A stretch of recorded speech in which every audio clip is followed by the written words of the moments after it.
우리 삶의 삶과 또 신앙의 모든 근거가 예수님의 부활입니다. 다시 한번 우리 옆 사람과 해피 이스터 부활 인사해 보겠습니다. 해피 이스터.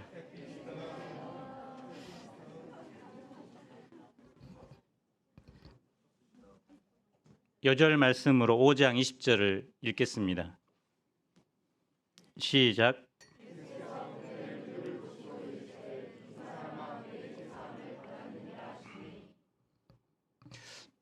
오늘 본문에는 2명의 불치병 환자가 나옵니다.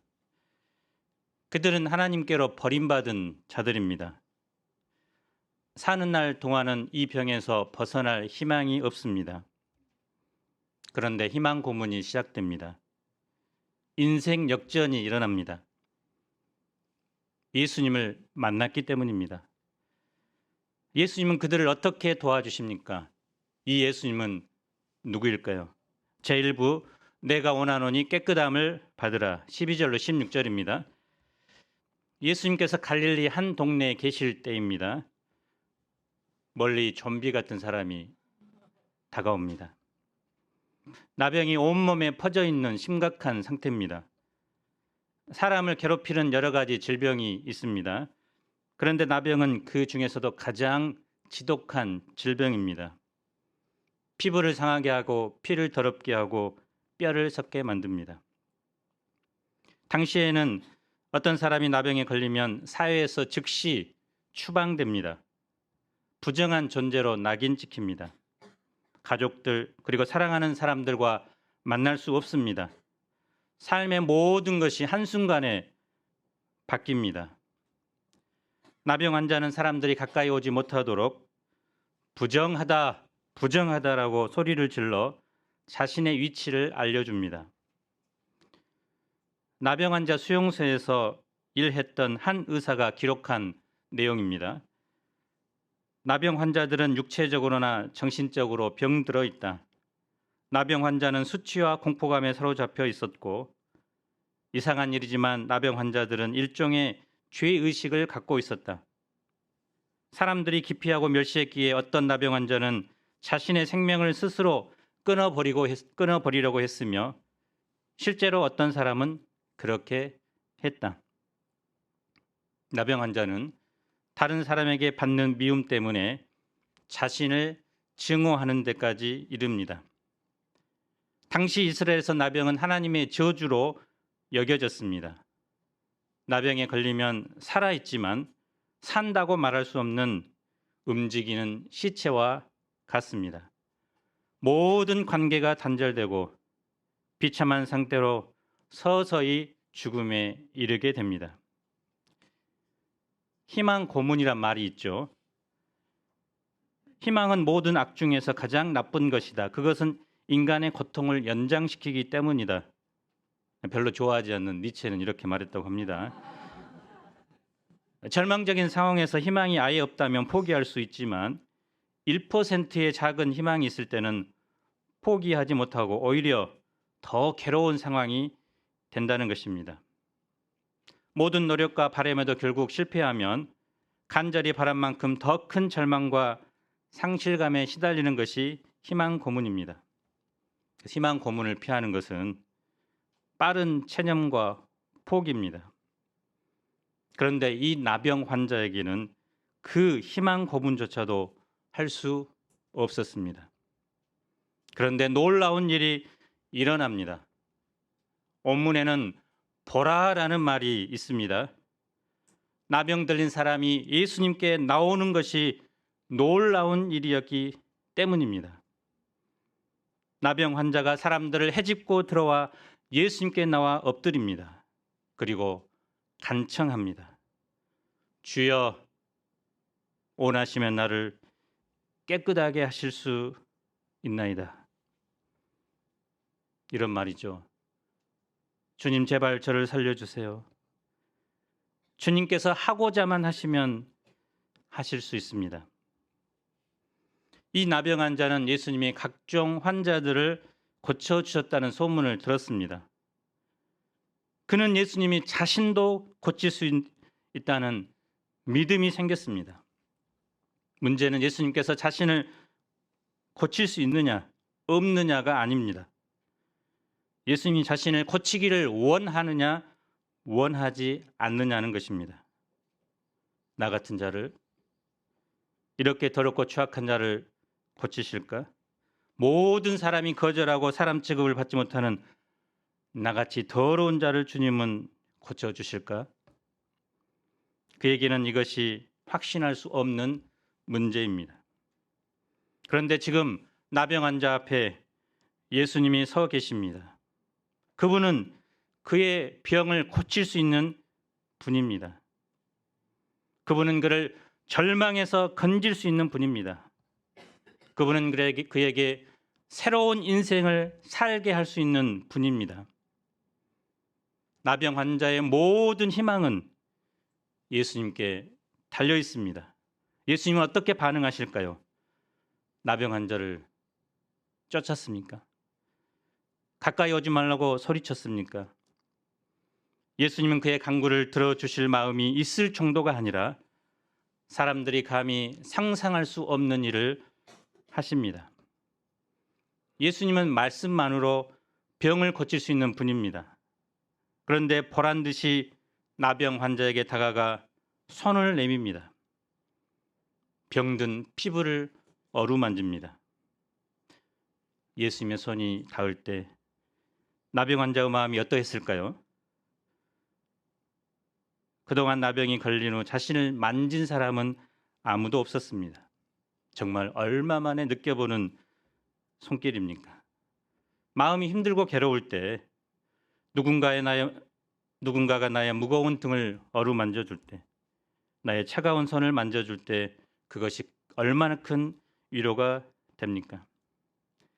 예수님은 능력이 무한하실 뿐만 아니라 그 능력을 자격 없는 자에게 베푸시는 긍휼의 마음도 무한하십니다. 나병 환자에게 손을 대는 것은 의식적인 면에서 부정하게 되면 물론 질병에 감염되기 쉬운 상태가 됩니다. 그럼에도 불구하고 예수님은 손을 대십니다. 예수님께서 손을 대자 오히려 반대의 일이 벌어집니다. 예수님의 거룩함이 나병 환자의 더러움을 몰아냅니다. 그리고 말씀하십니다. 내가 원하노니 깨끗함을 받으라. 사람들은 보통 이렇게 말하죠. 하나님께서 허락하시면, 그것이 하나님의 뜻이라면 고침 받을 것입니다 라고 이루합니다. 그런데 예수님은 하나님의 권위로 내가 원하노니 라고 말씀하십니다. 그분은 하나님으로서 하나님의 권위로 명령합니다. 예수님은 나병 환자가 깨끗함을 받고 진정으로 건강한 인생을 살기 원하셨습니다. 세상 모든 사람이 잃어버린 하나님의 형상을 회복하여 아름답고 행복한 인생을 사는 것이 예수님의 마음입니다.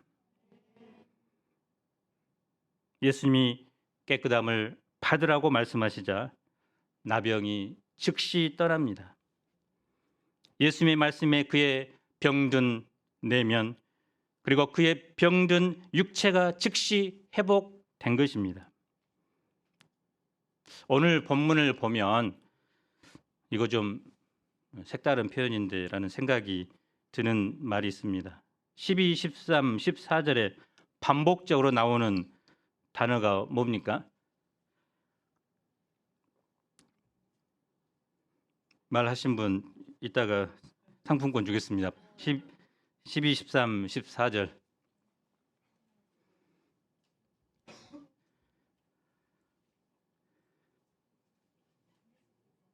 한번 용감하게 질러보세요. 예, 맞습니다. 예. 깨끗하게 된다. 12, 13절은 동사로, 14절은 명사로 사용되었습니다. 보통 어떤 병에서 나음을 받으면 무엇이라고 합니까? 병에서 치료되었다, 회복되었다, 나았다라고 합니다. 성경에서 나오는 일반적인 표현은 고침받았답니다. 그래서 병은 고치는 것이죠. 그런데 본문에서 나병에 대해서는 무엇이라고 말씀합니까? 깨끗하게 나았다. 성경에서 이 단어는 더러운 것에서 정결하게 되었다는 의미입니다. 즉 하나님이 받으실 만한 것이 되었다는 것입니다. 그래서 이 표현은 죄와 함께 사용되었습니다. 사람을 더럽게 하는 것이 죄요, 깨끗하게 된다는 것은 이 죄로부터 정결하게 된다는 것을 말합니다. 당시 사람들은 나병에 대해 그냥 병으로 생각하지 않았습니다. 사람들이 나병에 가지는 기본적인 생각은 더러움입니다. 나병을 죄에 대한 결과로 보았던 것입니다. 그래서 나병에서 낫는 것은 고침받는 것이 이전에 깨끗해지는 것입니다. 실제로 이 사람이 죄를 지어서 나병에 걸렸는지는 나와 있지 않습니다. 그럴 수도 있고 아닐 수도 있습니다. 중요한 것은 왜 걸렸냐가 아니라 당시 사람들이 나병을 그렇게 받아들였고 그런 세계관 속에서 살았다는 것입니다. 누가복음 5장에 나오는 예수님의 이적들을 보면 4장에 기록된 이적과는 다릅니다. 4장에서는 이적을 베푸는 예수님의 권위와 능력을 강조했다면 5장에 나오는 부분을 보면 예수님께서 행하시는 이적들을 통해 죄라는 측면이 강조되었습니다. 시몬 베드로나 또 오늘 나오는 나병 환자나 중풍병자나 공통적으로 치료받으면서 동시에 죄의 용서를 받았다는 것입니다. 그들은 죄인이라는 사실을 인식했음에도 불구하고 예수님께 나왔습니다. 예수님께 나오는 사람에게 필요한 것은 무엇일까요? 자신의 모습이 죄인이라는 사실을 깨닫는 것입니다. 나의 모습을 있는 그대로 바라보고 스스로는 그 상태에서 벗어날 수 없다는 것을 알아야 합니다. 예수님은 자신에게 도움을 구하며 그 앞에 엎드리는 사람을 받아주십니다. 예수님은 죄인을 불쌍히 여기고 그 죄인에게 다가가 그 넓은 품으로 안아주십니다. 그분은 단지 눈에 보이는 질병만을 고치는 분이 아닙니다. 망가진 우리의 삶을 회복시키십니다. 고장난 나의 마음을 고쳐주십니다. 죽은 나의 영혼을 회복시키십니다. 나에게 영원한 생명을 허락하십니다. 그러므로 이 시간 우리가 어떻게 해야 됩니까? 예수님에게로 나아가야 합니다. 변하지 않는 나의 이 죄악된 본성을 가지고 끊어지지 않는 나의 악한 습관들을 가지고 그리고 고침받지 못한 나의 질병을 가지고 주님 앞에 나아가야 합니다. 그분이 원하시면 치료는 즉각적으로 역사합니다. 그분께 겸손히 도움을 구하십시오. 예수님이 들으시고 응답하십니다. 은혜를 베푸십니다. 새로운 삶을 허락하십니다. 지금까지 맛볼 수 없는 참된 기쁨과 만족을 주십니다. 14절을 봅시다. 읽어보겠습니다. 시작.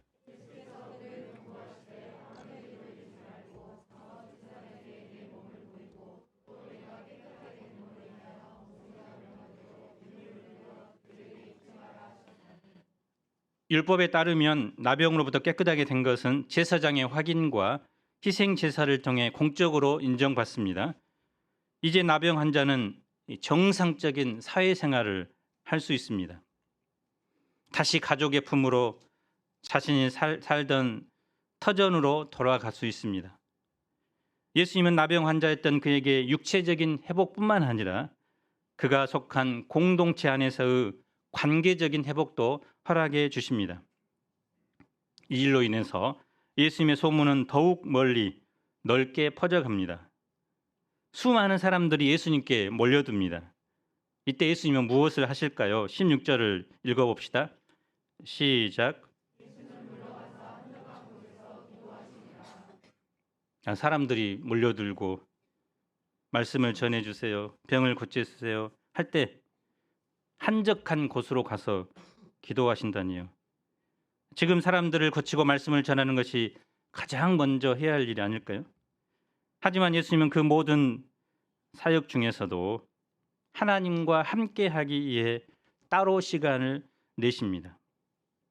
사람들에 의해 휘둘리거나 그들에게 자신을 의탁하거나 소유당하지 않습니다. 자신의 명성이 올라가면 올라갈수록 하나님과 함께하는 시간에 집중하셨습니다.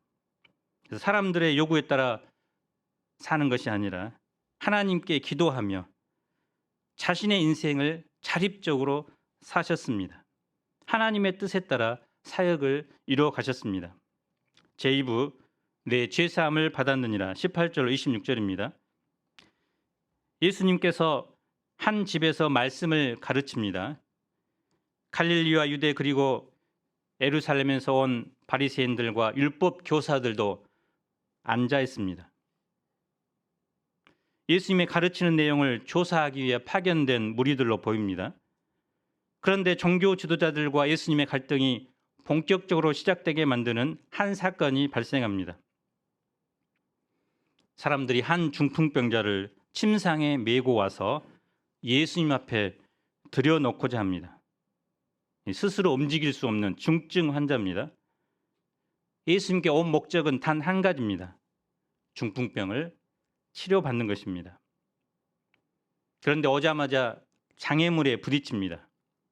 수많은 사람들로 인해 예수님께 나아갈 모든 길이 막힙니다. 보통 사람들 같으면 포기하고 다음 기회를 기약합니다. 그들은 길이 막히자 새로운 길을 뚫습니다. 지붕으로 올라갑니다. 기와를 벗기고 구멍을 냅니다. 천장이 흔들리고 흙먼지가 우두둑 방 안으로 쏟아집니다. 사람들은 지진이 났는가 생각하며 대피합니다. 천장에서 무언가 대롱대롱 매달려 내려옵니다. 사람들은 이 광경을 보고 분노합니다. 이게 머선 일이고 킹 받네. 요즘 유행하는 말이라고 합니다.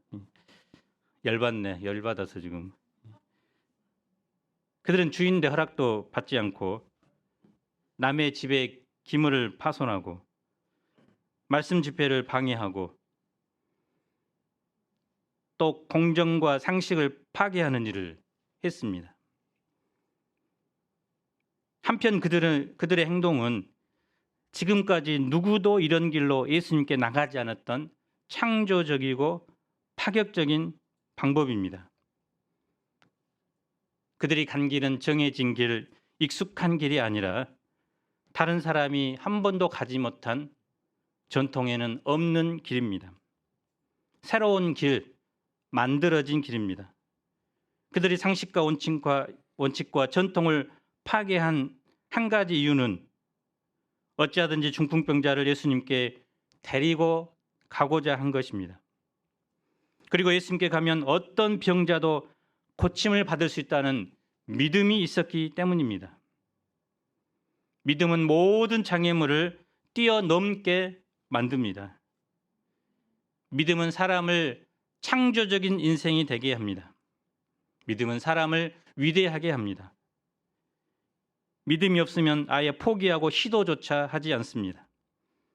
믿음이 있으면 전통과 상식을 뛰어넘어 새로운 역사를 창출합니다.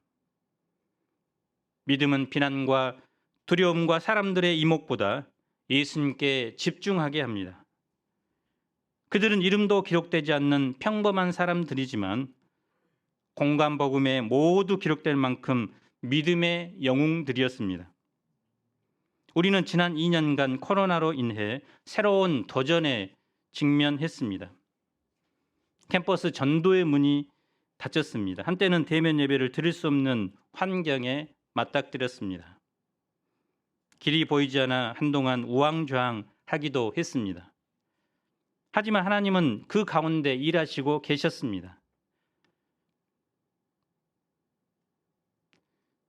온라인을 통해서 수양회를 이루고 예배를 드리는 것이 고착되었습니다.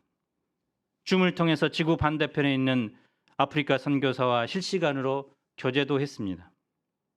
전 세계에 파송된 선교사와 현지양들과 같은 온라인 공간 안에서 수양회를 이루기도 했습니다.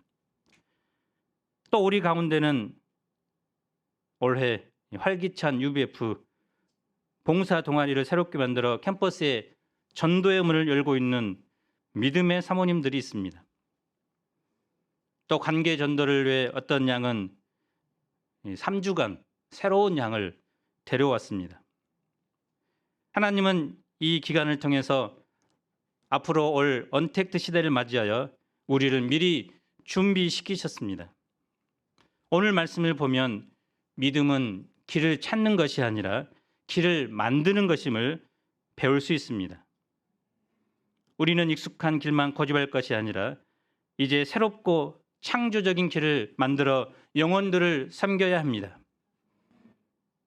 그리고 우리 앞에 당한 모든 문제들도 창조적인 믿음, 또 믿음의 행동을 통해 주님께 나아가야 합니다. 그런데 20절을 한번 읽어봅시다. 시작.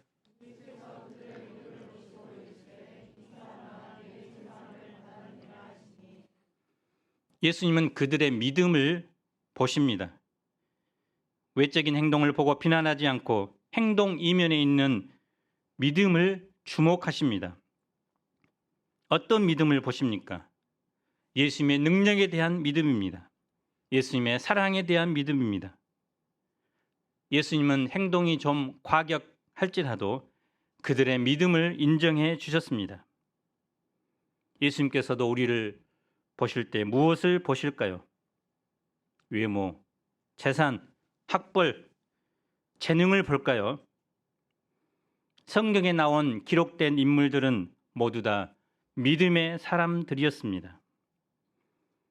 믿음으로 자기의 운명과 또 어려움을 극복하고 하나님께 쓰임받은 사람들이었습니다.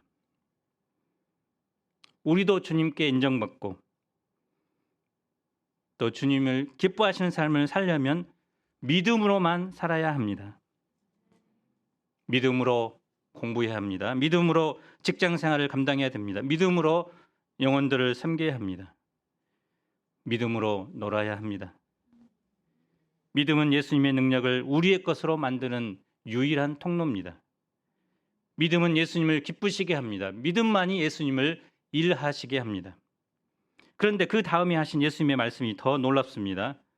이 사람아, 내 죄사함을 받았느니라.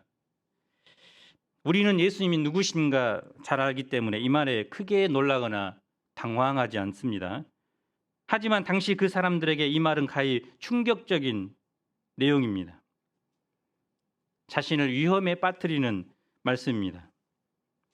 왜 그런데도 불구하고 내 죄사함을 받았느니라 말씀하셨을까요?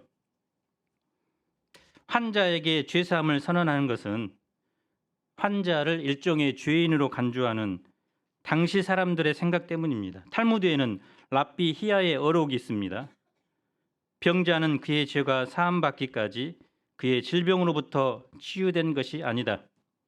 사실 아담이 타락한 후에 모든 질병과 죽음이 이 땅에 오게 되었습니다. 유대교의 많은 문헌에는 중풍병을 죄의 결과로 이해했습니다.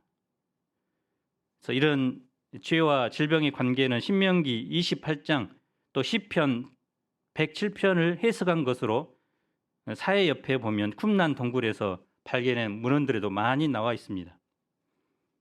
그래서 유대인들은 이런 이 중증 환자, 나병 환자나 이 중풍병 환자들의 질병을 이것은 자신이 무슨 죄를 범했기 때문에 하나님께서 징계하셨다고 생각했습니다. 그래서 이런 질병에 걸린 사람은 어떻게 생각합니까? 하나님으로부터 벌받았다 하는 죄의식, 또 하나님과의 관계 단절에서 오는 두려움에 늘 시달리는 것입니다. 이러한 세계관 속에 사는 사람에게 치유의 경험은 곧 죄사함의 경험이었습니다. 그러나 무엇보다 중요한 것은 예수님께서 그와 사람들에게 죄의 용서가 가장 중요하고 절박한 문제임을 가르쳐 주고자 하신 것입니다. 그는 물론이고 그 데려온 사람들의 모두는 병을 고치는 일을 가장 중요하게 여겼습니다. 환자에게 병을 고치는 만큼 절박하고 중요한 문제는 없습니다. 하지만 예수님은 그 순간에도 죄를 말씀하십니다. 왜냐하면 병보다 더 절박하고 중요한 일이 죄이고 그 죄를 용서받는 일임을 깨우쳐 주고자 하시기 때문입니다. 병은 일시적인 고통을 준다면 죄는 영원한 고통을 주기 때문입니다. 예수님은 절박한 병자 앞에서 죄 용서를 선언함으로 죄 용서가 그만큼 중요하고 절박함을 말씀하신 것입니다. 21절을 함께 읽어봅시다. 시작.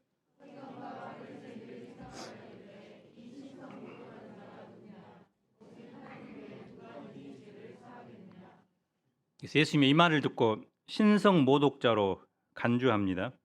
이런 사람은 돌로 쳐 죽여야 합니다. 죄를 용서해 주시는 것은 오직 하나님만이 하실 수 있는 영역입니다. 물론 구약에서는 하나님께서 대리자를 세워서 저 사람 죄 용서받았어 이렇게 말할 수도 있습니다. 사무엘하 12장에 보면 나단 선지자가 다윗의 죄가 하나님께로부터 사함받았다는 것을 전달해 줍니다. 이것은 일반적인 제사 제도를 하지 않고 하나님께서 일방적으로 선언하신 것입니다. 보통 죄사함을 받으려면 제사 제도를 통했습니다. 내가 죄를 지으면 짐승을 잡아 죽여서 피를 흘림으로 내 죄가 대신 사함 받는 것입니다. 구약에 보면 레위기에 각종 죄를 해결하는 방법이 기록되어 있습니다.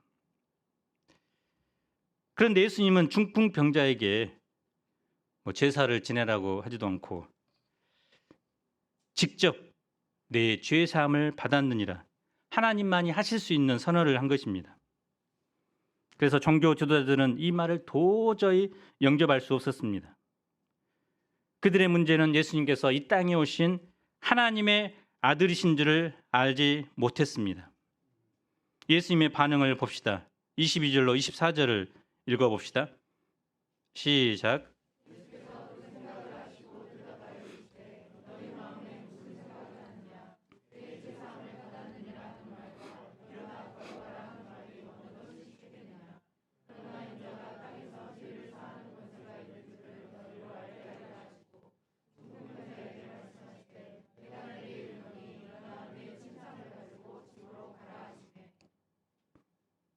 어느 것이 쉽습니까? 본질적으로는 하나님만이 하실 수 있는 죄사함이 어렵습니다. 그런데 본문의 맥락에서는 당장 검증될 수 없는 죄사함의 선언보다는 증거가 있어야 하는 치유 선언이 더 어렵습니다. 요즘 정신병원에도 이제 과거 크리스찬 사람들 특히 자신을 이제 예수라고 하면서 하는 사람들이 있다고 합니다. 그런데 능력은 전혀 없는 분들이죠. 그런데 예수님은 오늘 본문에서 일어나 내 침상을 가지고 집으로 가라고 명령하셨습니다. 예수님은 자신에게 죄사함을 선포할 권세가 있음을 입증하기 위해서 눈앞에 바로 검증이 가능한 일어나 가라라는 말씀을 하셨습니다. 더 어려운 것이 이루어짐으로 쉬운 것도 이루어진다는 것을 보여줍니다. 그래서 중풍병자가 일어나 걸어가는 것은 바로 예수님께서 이 땅에 오신 하나님의 아들이심이 증명되는 표적이라고 할 수 있습니다. 지금까지 어떻게 사람들이 죄를 용서받았습니까? 희생 제물을 가지고 예루살렘 성전에서 제사를 지냈습니다. 그럼 우리가 가장 먼저 해야 될 것이 무엇입니까? 이스라엘 비행기표를 끊어야 되겠죠. 그런데 이스라엘에 가보면 그 성전터에 이슬람 황금 사원이 건립되어 있어서 가도 이제 제사를 지낼 수가 없습니다. 제사를 지낸 후에 제사장이 죄사함을 받았다 선언하면 죄 용서를 받게 됩니다. 그러나 이제부터는 예루살렘이 아닌 예수님이 계신 그곳, 제사장을 통해서가 아니라 예수님에게서 직접 사죄의 선언을 받습니다. 그런데 지금은 예수님이 계시지 않습니다. 어떻게 우리가 죄 사함을 받을 수 있습니까? 예수님은 이미 2000년 전에 이 죄 사함의 길을 허락해 주셨습니다. 바로 십자가의 죽음을 통해 이제 누구나 나의 죄를 위해 죽으신 예수 그리스도를 믿으면 그 즉시 죄를 용서받는 길이 활짝 열리게 되었습니다. 여기에 오신 형제 자매님들, 예수님은 하나님이십니다. 이 예수님을 믿을 때 우리의 모든 죄가 용서받고 영생을 얻게 됩니다. 예수님이 일어나 내 침상을 가지고 집으로 가자 말씀하시자 그 사람이 즉시 자리를 들고 가며 하나님께 영광을 돌립니다. 사람들로 놀라서 하나님께 영광을 돌렸습니다. 오늘 우리가 놀라운 일을 보았다. 이 놀라운 일의 연속들입니다. 예수님은 죄를 용서해 주시기에 이 땅에 오신 하나님이십니다. 예수님은 구약의 제사 제도를 통한 죄사함의 전통적인 방법이 아니라 이 땅에 직접 죄사함을 선포하러 오셨습니다. 믿음으로 나온 우리에게 죄사함을 선언해 주십니다. 예수님은 사람들이 인자가 땅에서도 죄사함을 주시는 분임을 알기 원하셨습니다. 종교 개혁을 이룬 마틴 루터는 수도사였지만 양심이 예민하고 죄로 인한 고통이 너무도 큰 사람이었습니다. 그는 죄를 해결받고자 로마의 성 베드로 성당 계단을 무릎으로 기어 오르기도 했지만 죄의식에서 벗어날 수 없었습니다. 그러다가 로마서를 읽는 중 로마서 1장 17절 오직 의인은 믿음으로 말미암아 살리라, 이 말씀이 그의 심령을 터치했습니다. 그리고 그는 죄사함의 경험을 하게 됩니다. 그랬을 때 놀라운 자유를 얻었습니다. 그 자유로 위대한 종교 개혁을 이루게 됩니다. 예수님은 이 시간도 우리가 믿음으로 나아가면 우리의 모든 죄를 용서하십니다. 내 죄사함을 받았느니라. 일어나 내 자리를 들고 걸어가라. 이제 우리가 예수님의 죄사함을 받을 뿐만 아니라 일어나 걸어가며 하나님의 영광을 위해 창조적인 삶을 살아가는 저와 여러분이 되기를 기도합니다. 결론적으로 예수님은 누굽니까? 병든 사람을 고치는 위대한 치료자이면서 동시에 죄인의 죄를 용서하시는 하나님이십니다. 죄 용서는 오직 하나님만이 할 수 있습니다. 그런데 예수님은 죄를 용서하십니다. 예수님은 하나님이십니다. 우리가 예수님을 통해 매 순간 죄사함의 은혜를 풍성히 누려야 되겠습니다. 무엇보다 한 주간 나병 환자처럼 중풍병자의 친구들처럼 각 삶의 현장에서 예수님이 주목하시는 믿음의 행동을 할 수 있기를 기도합니다. 우리도 믿음으로 역사 창조의 주역이 되어야 되겠습니다. 요절 말씀으로 20절 읽겠습니다. 시작.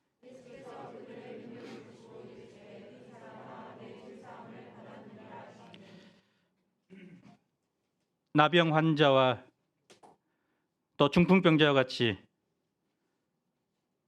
정말 나음받을 소망이 1%도 없는 그 절망적인 상황에서 그들은 예수님의 소문을 듣고 믿음으로 사람들의 장벽을 뚫고 예수님께 나아갔습니다.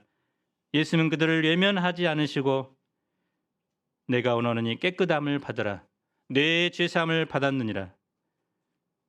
그들의 불칠병뿐만 아니라 그들의 영혼의 죄를 치료해 주셨습니다. 예수님이 이 땅에 오신 하나님으로 우리에게 죄사함을 주시는 분이십니다. 우리의 끊어지지 않는 죄악들,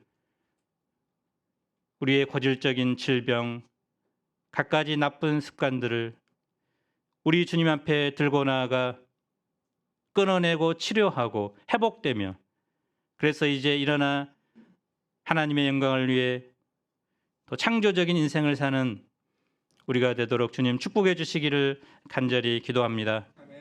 예수님 이름으로 기도합니다.